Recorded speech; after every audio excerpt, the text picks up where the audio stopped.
Oi, quarto ano, tudo bem com vocês? Então, hoje em português, a tia separou um texto para vocês fazerem a leitura e depois responder algumas perguntinhas do texto. Um texto bem legal falando sobre televisão, que a vida é mais importante fora do que dentro da televisão. Então, não devemos sempre ficar focado em televisão, certo? E também algumas atividades de ortografia, como separar as sílabas, tá? E ordem alfabética também, sempre começando do A, B, C, D, para organizar as palavras que elas estão embaralhadas, tá bom?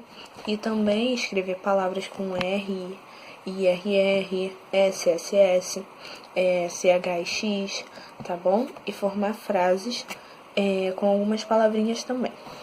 E mais um pouquinho sobre a gramática do verbo, que fala também sobre os pronomes pessoais, que vocês já viram também, eu, tu, ele, nós, vós, eles, que vocês viram no terceiro ano, tá bom? Falando um pouquinho sobre os pronomes, que são algumas frases para vocês substituírem os substantivos pelos pronomes. Um exemplo: Joana e Sandra assistiram um novo filme no cinema. Então, podemos trocar o Joana e o Sandra, que são substantivos próprios, por eles. Eles são elas, né? Elas é um pronome pessoal no plural, tá bom? Então vai ficar: elas assistiram um novo filme no cinema, tá bom? Então é só substituir o substantivo. E também tem as folhinhas de verbos, como eu mandei semana passada, falando sobre o presente, no indicativo, no modo indicativo. E hoje nós vamos falar sobre o passado, que é o pretérito perfeito, e o futuro do presente, tá bom? Que vocês também já viram ano passado, no terceiro ano. Então, como é que vai ficar a frase no pretérito perfeito? Eu viajei, um verbo, viajar. Eu viajei, tu viajaste, ele viajou, nós viajamos, vós viajastes, eles viajaram. Então, é essa conjugação aí no pretérito perfeito, tá bom? E no futuro do presente, no modo indicativo ainda, é o futuro, né? Então, o verbo viajar vai ficar como no futuro do presente? Eu viajarei, tu viajarás, ele viajará, nós viajaremos, vós viajareis, eles viajarão. Rão, no futuro, sempre com A ou tio, tá bom? No passado é com L. Gravem isso. Então, são duas folhinhas do pretérito, uma do pretérito e uma do futuro do presente, tá bom? E na semana que vem, nós já vamos dar início à segunda parte no modo indicativo, tá bom? Que é o pretérito mais que perfeito, o futuro do pretérito, tá bom? Então, são várias das coisas pra gente aprender também, que isso aí é só pra dar uma relembrada pra vocês, tá bom? E que futuramente, depois dessa que a gente aprendeu, o resto do modo indicativo todo, que são as 6 conjugações, já aprendemos 3, agora na outra semana vamos aprender mais 3. Então, quando aprendemos isso tudo, eu já vou pedir para vocês conjugarem um verbo, o verbo que vocês decidirem, em todas essas conjugações, em todos esses tempos, tá? No modo indicativo, tá bom? Então, é isso em português. E em matemática também eu deixei uns probleminhas para vocês resolverem, tá? E também falando um pouco sobre múltiplos, quais são os números de múltiplo por 5, tá? Mas não precisa colocar todos, coloquem só os 5 primeiros múltiplos, tá bom? Porque senão vai ocupar muito espaço da folha. E um arme efetue também com todas as operações, adição, subtração, multiplicação, divisão, tá bom? E deixei também uma folhinha sobre expressões numéricas com todas as operações, tá? Para vocês ir treinando essas expressões numéricas. Uma folha toda sobre só expressões, tá bom? Então, mas tá bem fácil, qualquer dúvida é só me chamar também. Se houver algum erro, assim, vocês podem comunicar, tá? Não deixem de fazer, me comuniquem, tá bom? E qualquer dúvida pode me chamar também. Então é isso em matemática, não tem nada difícil.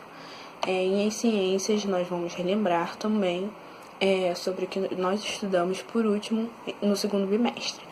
E para auxiliar vocês a responder as questões na página 273 até a página 274, essas duas folhinhas aí que falam sobre micro-organismos e decomposição. Então, se vocês quiserem relembrar ou se já tiveram aprendido já, podem responder essas questões aí se vocês souberem. Se não souberem, pode dar uma olhadinha lá no livro, nessas duas páginas, tá? Que fala um pouco sobre micro-organismos. E nessa página mostra que aparelho nós usamos para ver essas bactérias, esses fungos, que nós não conseguimos enxergar ao olho normal, né? Só com esse aparelho, que é o microscópio. E também explica o que são fungos, são organismos, né, no caso, que vivem próximo ao solo e para obter energia eles se alimentam desses outros seres vivos. Então isso são fungos. Então tem um exemplo de fungo também, que é o cogumelo, que podemos observar assim ao olho normal, não precisamos de microscópio para ver também. Então isso é um tipo de fungo. O que é matéria orgânica, está na página 274. E o processo de decomposição também, que é um processo que está já morto, são restos de seres vivos que já estão mortos, que os fungos se alimentam já disso também, gera o fungo, né? Na verdade, a decomposição é isso, que na página 274 até mostra uma rã em decomposição, como se ela se decompõe e fica cheia de bactéria, tá bom? E por que essa decomposição é importante?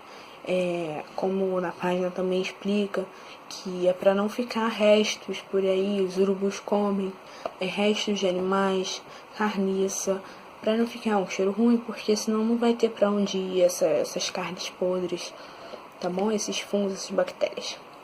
E também marque um verdadeiro ou falso, tá bom? Leiam com muita atenção, porque às vezes podem ter algumas coisas que não está no texto, tá?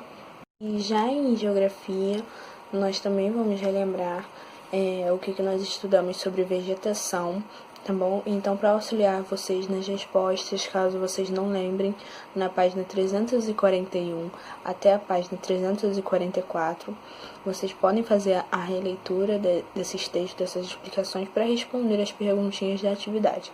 Tá bom? Geralmente, quais são as principais características das florestas? O que são as florestas? Florestas são vegetações formadas por árvores altas, que crescem muito perto uma das outras. Então, isso são florestas. O que são campos? Campos são geralmente vegetações que são formadas por plantas baixas, que tem o capim, entendeu? Que é o cerrado, né? No caso, são as plantas baixas também, que são troncos retorcidos. Então, isso é o cerrado, são as principais características. Não precisa escrever tudo. E o que é manguezal, que vem de manguezal, que forma em regiões no litoral, em lugares que alagam também, isso se forma um manguezal. Quais são as principais características do planalto, montanhas, planícies, tá? Que eu já expliquei tudo isso também. E por que a vegetação ela é importante para os seres vivos, tá? Nessas páginas já está escrito também. E quais são os recursos naturais que é necessário à nossa manutenção da nossa vida. Então, a luz do sol, a água, são vários recursos naturais que são importantes para a gente. O calor, né, do sol, o ar também é importante, o oxigênio para a gente respirar, a água, os animais também, eles são muito importantes, o solo também, principalmente, os animais para a gente se alimentar, no caso, né. E também, muitas das vezes, esses recursos naturais que a natureza oferece, os humanos, eles prejudicam esses recursos. Então, a prática de queimada das árvores, as florestas são derrubadas e praticam a caça e a pesca de forma inadequada. Então, prejudica muito o meio ambiente, a poluição de ar também, do solo, dos rios, e prejudica também a saúde das pessoas e dos animais. Então, são alguns recursos naturais que são mal utilizados, tá bom? Então, nessa página aí, essa atividade de geografia pra gente relembrar um pouquinho, tá bom? E já em história, hoje, nós falamos sobre a regência trina provisória. Hoje nós vamos falar sobre a regência trina permanente, tá bom? Então, a regência trina permanente, ela foi eleita em julho de 1831, tá bom? Então, logo depois da regência provisória, que teve aquele tempo, aquele período de esperar até ele completar a maioridade, tá bom? Enquanto os outros familiares tomaram posse desse império. E a regência trina permanente, pela Assembleia Geral, ela foi eleita em 1831, em julho, tá bom? Então, essa regência permanente, ela visava o equilíbrio político e regional também. E dentro dessa regência foram eleitos Costa Carvalho, que era o moderado representando o lado sul da regência, o Braulio Muniz, que é exaltado, e ele é representado pelo lado norte, enquanto o centro era mantido o Brigadeiro Francisco Lima e Silva, tá bom? Então, a regência permanente, ela tinha o norte, sul e o centro. E o padre Diogo Antônio Feijó, ele foi uma das pessoas de maior destaque na regência trina permanente, porque ele foi nomeado pelo seu cargo de ministro da Justiça e ele tinha como meta garantir a ordem pública que interessava diretamente aos seus moderados. E também, aparentemente, a paz havia voltado ao Império, também nessa regência permanente, e, no entanto, as facções políticas que atuavam naquela época começaram a se articular na defesa de suas ideias e reivindicações também, criando-se assim tempos conturbados. Então teve muitas guerras, fazendo com que os montins se tornassem constantes, ameaçando a ordem pública mesmo. Então teve muita guerra nesse período. E as próprias tropas, os próprios agitadores de toda essa confusão, que tornavam a situação ainda mais crítica, para conter essa baderna toda pública, foi criada a Guarda Nacional. O que foi essa Guarda Nacional? Ela funcionava como instrumento de repressão das elites. Então, essa Guarda Nacional, ela impediu que essas agitações, essas confusões nas facções políticas acontecessem. Então, foi aí que parou, e isso tudo foi durante a regência trina permanente. E na semana que vem nós vamos falar sobre outra regência também, que são 4 regências. E também eu deixei algumas atividades aí para vocês fazerem, tá? Eu também deixei o texto para vocês fazerem, para vocês lerem o texto sobre tudo que eu acabei de falar, e também algumas perguntinhas sobre esse texto, tá bom? Não tem nada difícil nesse texto, tá? E essas são as atividades dessa semana para vocês fazerem, tá bom? Então, façam com muita atenção, muita dedicação, continuem se dedicando, tá? Qualquer dúvida pode me chamar. O papai e a mamãe agradeço pela ajuda de vocês com as nossas crianças. Então, eu quero dizer também que eu tô com muita saudade de vocês. E fiquem com Deus, tá? Um beijo grandão da tia.